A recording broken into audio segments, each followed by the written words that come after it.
हाय दोस्तों, स्वागत है आपका मेरी यूट्यूब चैनल वीके उज्जैन में। कैसे हैं आप लोग? आई होप कि आप सभी अच्छे होंगे। और मैं आज जो मॉड्यूल बताने वाली हूँ दोस्तों, मैं आपको बताने वाली हूँ कि जो 16 मॉड्यूल है उसकी गतिविधि 3 और जो गतिविधि 4 है वो उससे रिलेटेड प्रश्न को हम देखेंगे। और आपको ये पता ही होगा कि जैसा कि निष्ठा प्रशिक्षण चल रहा है और ये अब 15 जनवरी तक चलेगा और 15 जनवरी के बाद ये ख़त्म हो गया और आपकी एक परीक्षा होगी। तो जो 15 जनवरी से पहले जो मॉड्यूल स्टार्ट हुए हैं दोस्तों, ये 1 जनवरी से स्टार्ट हुए हैं। ये भी आपको फिनिश करना है और फिनिश करने के लिए लास्ट डेट जो है वो 15 जनवरी है। 15 जनवरी तक आपको इन 16, 17 और 18 मॉड्यूल को कंप्लीट करना है। तो आज हम जो मॉड्यूल देख रहे हैं वो पूर्व व्यावसायिक शिक्षा, इससे रिलेटेड मॉड्यूल को हम गतिविधि 3 और 4 देख रहे हैं, ठीक है। और इससे रिलेटेड प्रश्न को हम अगले वीडियो में देखेंगे। तो जो पूर्व व्यावसायिक शिक्षा है, इससे रिलेटेड हम क्वेश्चन को देख लेते हैं कि वो क्या है। तो इससे रिलेटेड जो 17 मॉड्यूल है वो भी मैं आपको दिखा देती हूँ। इसमें कोविड-19 के प्रश्न पूछे जाएंगे और विद्यालय शिक्षा में चुनौतियों का समाधान जो होगा उससे रिलेटेड प्रश्न इसमें पूछे जाएंगे। और 18 जो मॉड्यूल है उसमें हम जो है अधिकारों की समझ, शोषण और पॉक्सो अधिनियम 2012 इन सबको करेंगे, ठीक है।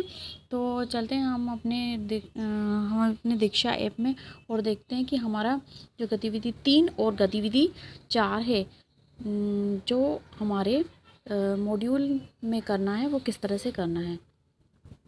जैसे कि आपको पता है कि कोर्स नाम के ऑप्शन में जाना है आपको, और कोर्स नाम के ऑप्शन में जाकर आपको सर्च करना है या फिर आप फ़िल्टर भी लगा सकते हैं। तो फ़िल्टर लगाना मैंने कई बार बता चुकी हूँ आपको। यहाँ पे मैंने सर्च कर लिया, सर्च बटन में जाके और मैंने सर्च कर लिया। और अगर यहाँ पे क्या सर्च करा मैंने, निष्ठा एमपी के नाम से सर्च कर लिया। और जो आपका कोर्स है वो किस नाम से है, एमपी ज़रूर लिखा रहेगा, ये ज़रूर देख लीजिएगा आपका, ठीक है। ये जो है एमपी मापदंड पूर्व व्यावसायिक शिक्षा, ठीक है। इस पे आपको क्लिक करना है। और इस पे अगर आप सर्च नहीं करना चाहते तो फ़िल्टर भी लगा सकते हैं, ठीक है। तो आप फ़िल्टर लगा के देख लीजिएगा कि आपका कोर्स किस तरह से आ रहा है, ठीक है। अब हम जो गतिविधि 3 और 4 करेंगे वो किस में आएगी, कार्य अनुभव कार्यक्रम में आएगी। इससे पहले आपने PDF और वीडियो नहीं देखा हो तो ज़रूर देख लीजिएगा। तो गतिविधि 3 को क्लिक कर लेते हैं और देख लेते हैं कि किस तरह से हमें करना है, ठीक है। इस पर चलाएं पे क्लिक कर लीजिए।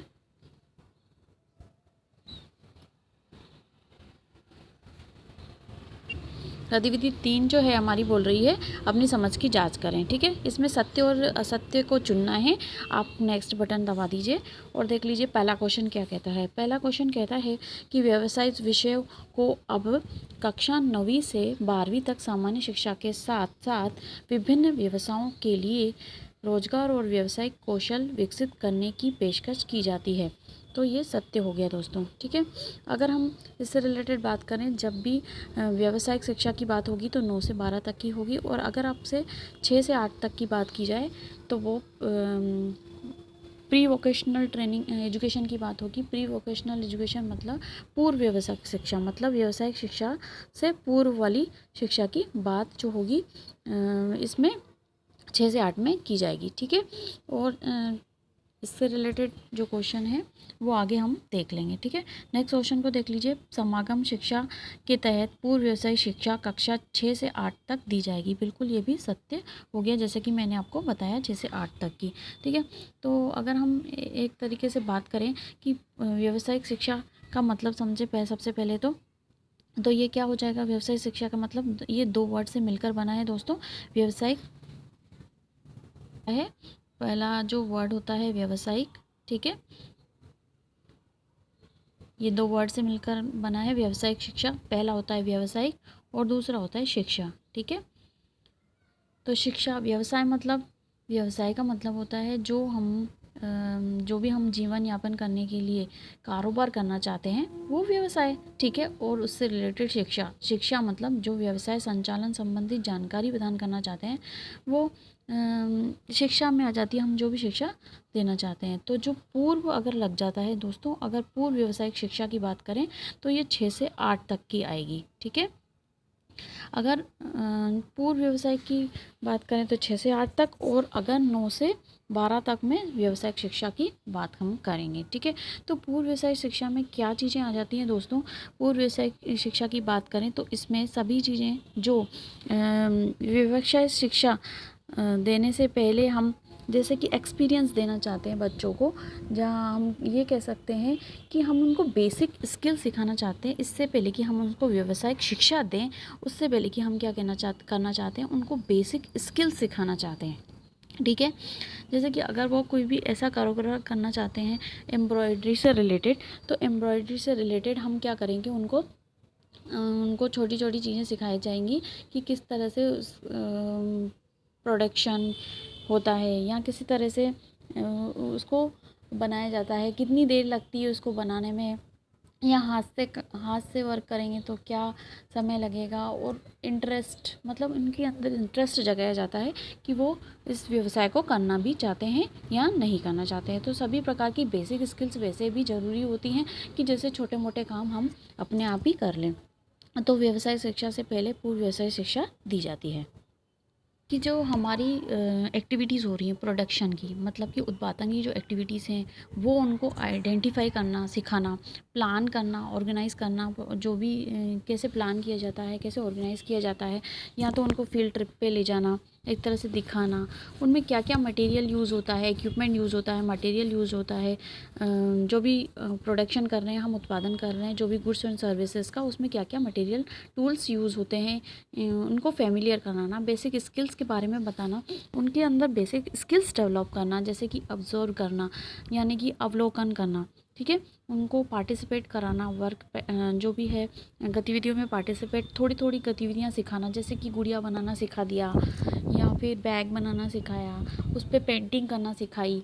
ठीक है, तो इस तरह से क्या है, बच्चे क्या ऑब्जर्व करना सीखेंगे और उनको वो पार्टिसिपेट करेंगे ऐसी एक्टिविटीज़ में, और इनसे उनको सहयोग की भावना और टीम वर्क जो है, और उनको सहन शक्ति, मतलब जो सहन वाली सब चीज़ें उनमें डेवलप हो जाएंगी। सोशली जो चीज़ें होती हैं वो डेवलप हो जाती हैं, और वो मैनुअल वर्क जो है, मैनुअल वर्क करना सीख जाते हैं, और अपनी छोटी मोटी चीज़ें वो इस तरह से कर भी सकते हैं। मशीन के अगर उनके पास छोटी मोटी मशीन नहीं भी है तो भी अपने हाथ से वो वर्क कर सकते हैं। ठीक है,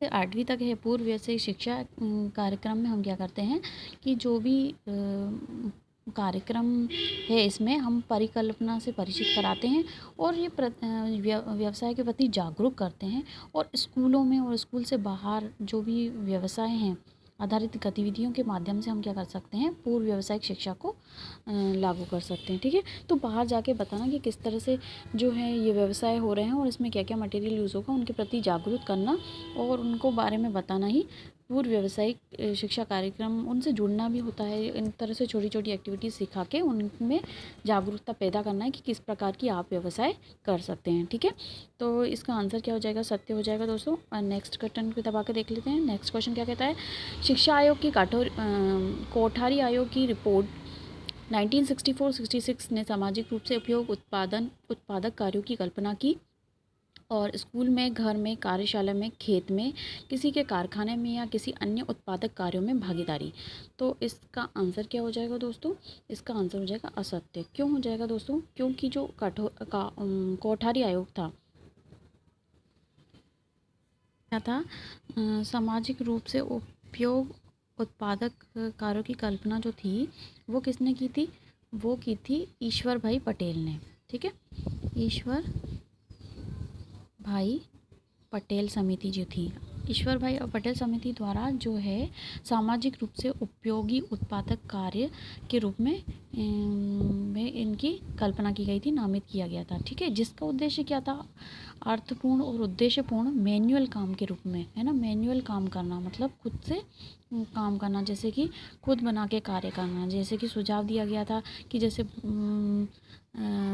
बुनाई, बागवानी, खाना पकाने, पेंटिंग, बढ़ईगिरी जैसी ये व्यवस्थाएं जो थी, इन जैसी व्यावसायिक शिक्षा गतिविधियों में से एक चुन सकते थे। ठीक है, तो ये जो सामाजिक रूप से उपयोग उत्पादक कार्यों की कल्पना किसने की थी, ईश्वर भाई पटेल समिति 1977 में इनने कल्पना की थी। लेकिन अगर हम कोठारी आयोग की बात करें तो कोठारी आयोग ने क्या की किस प्रकार की कल्पना की थी दोस्तों?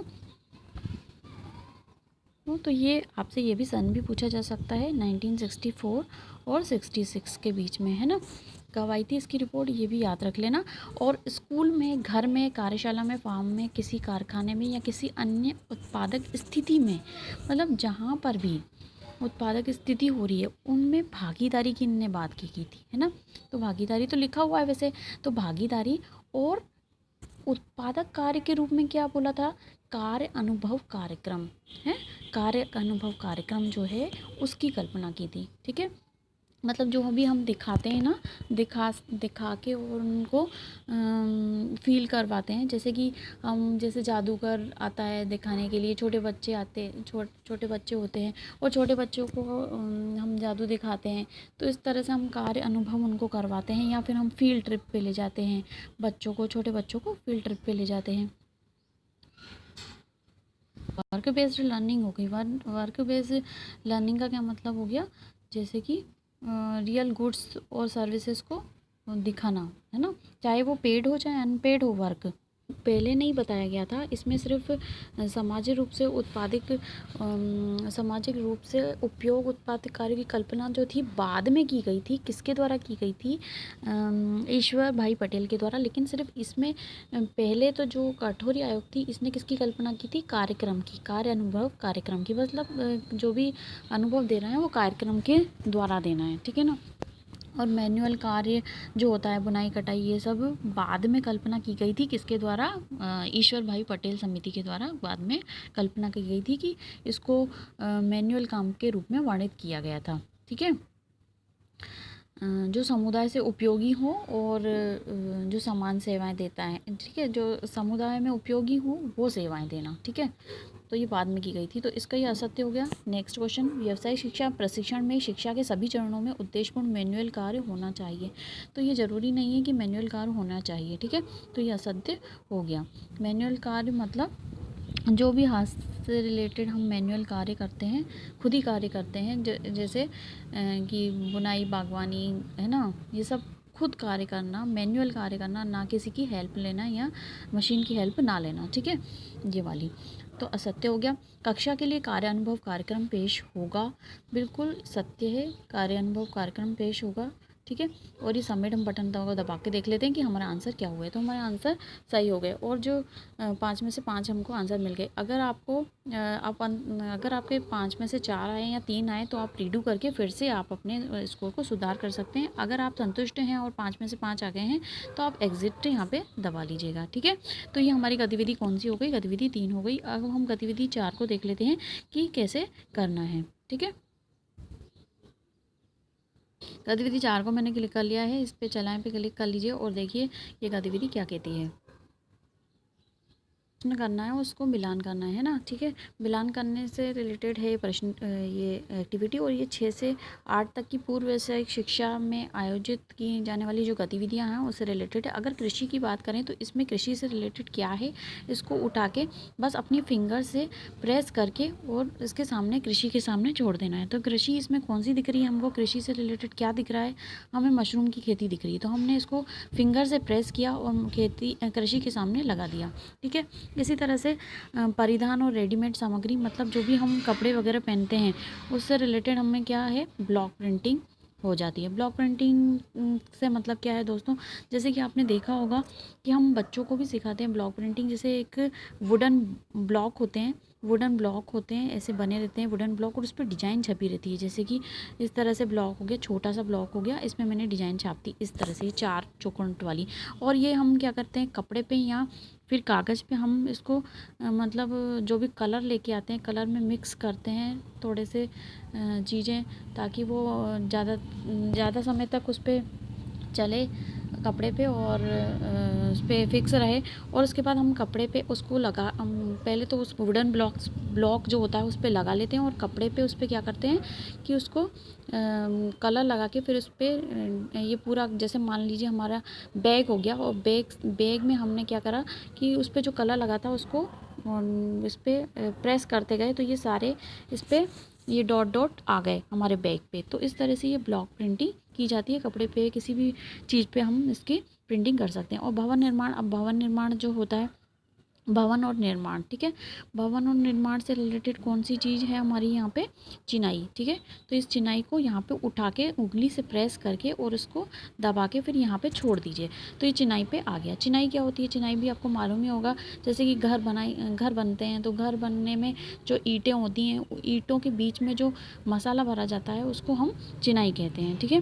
तो चिनाई में हम रेत और सब जो सीमेंट है उसको मिला के, जो मसाला बीच में ईंट के बीच में रहता है ताकि वो मजबूत हो जाए, वो हमें चिनाई बोला जाता है, ठीक है। विद्युत कार्य में क्या होता है, ट्यूबलाइट या बल्ब बदलना, ये सब आ जाता है। और स्वास्थ्य एवं सुरक्षा में क्या आ जाता है, स्वास्थ्य एवं सुरक्षा में जो पुनर्जलीकरण समाधान, जो भी हम जल से रिहाइड्रेशन से रिलेटेड समाधान है, जो भी स्वास्थ्य से रिलेटेड मतलब प्रॉब्लम आ रही थी जल के कारण, तो उससे रिलेटेड हम स्वास्थ्य और सुरक्षा में आ जाता है, ठीक है।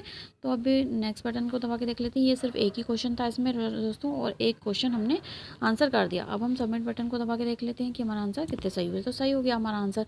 अगर हम संतुष्ट नहीं है तो रीडू बटन को दबा के हम इसको आंसर को सही कर सकते हैं। तो दोस्तों ये था आपकी गतिविधि 3 और 4 से रिलेटेड आंसर्स को। तो अगर आपको मेरा वीडियो अच्छा लगे तो उसको लाइक और शेयर करना ना भूलिएगा दोस्तों। और हाँ, अगर आप मेरे चैनल पे नए हैं तो उसको सब्सक्राइब जरूर कर लीजिएगा। तो मिलते हैं दोस्तों अगले वीडियो में अगले कंटेंट के साथ। तब तक के लिए बाय बाय, सी यू।